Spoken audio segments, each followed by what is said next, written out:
আজ সকালবেলা ঘুম থেকে উঠতে একটু বেশিই দেরি হয়ে গিয়েছিল। হ্যালো, ওয়েলকাম টু শ্রীয়ের মিনি ভ্লগ। কাল রাতে রাত জেগে মুভি দেখার জন্য আজকে সকালে উঠতেই ইচ্ছে করছিল না। শেষে বাবা মার প্রচুরবার ডাকার পরে আমি উঠলাম, আর বাইরে গিয়ে দেখলাম বেশ হাওয়া দিচ্ছে, ওয়েদারটাও সুন্দর। আর আমি বাড়িতে থাকলে আমরা তিনজন মিলে এভাবেই বসে বসে আড্ডা দিতে দিতে সকালের চাটা এনজয় করি। আজ যেহেতু মায়েরও অফিস ছুটি ছিল, তাই ভাবলাম এসিটা একটু পরিষ্কার করা যাক। মা তো পুরো জোর কদমে ঘর সাফাইয়ের কাজে লেগে পড়েছিল, আর আমি ওই মাকে একটু একটু হেল্প করছিলাম। সুন্দর করে ক্লিন করার পরে এগুলোকে রোদে শুকোতে দিয়ে আমি চলে গেলাম স্নানে। বেশ কিছুদিন ধরে আমি ঘুম থেকে উঠেই স্নানটা আগে করে নিই, না হলে ওই পরে পরে করতে করতে 2-3টে বাজে। আর আমি স্নান সেরে বেরিয়েও দেখি মা তখনও ঘর পরিষ্কার করে যাচ্ছে। এত এনার্জি যে কোথা থেকে পাই কে জানি।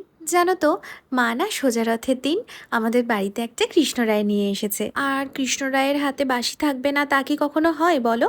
কালকে আমি এই সুন্দর বাঁশিটা আমার কৃষ্ণরায়ের জন্য নিয়ে এসেছি। মা যখন স্নান করে উঠে পুজো করছিল, তখন আমি কৃষ্ণরায়ের হাতে বাঁশিটা দিয়ে দিলাম। কি সুন্দর মানাচ্ছে, তাই না? এই তো, মায়েরও কিন্তু পুজো দেওয়া কমপ্লিট। এবার আমরা ব্রেকফাস্ট করব। যতই উঠতে দেরি হোক না কেন, ব্রেকফাস্ট কিন্তু আমি একদম স্কিপ করি না। তো চলো, আজকে এখানেই শেষ করছি। দেখা হবে আবার নেক্সট ভ্লগে। ততক্ষণের জন্য টাটা।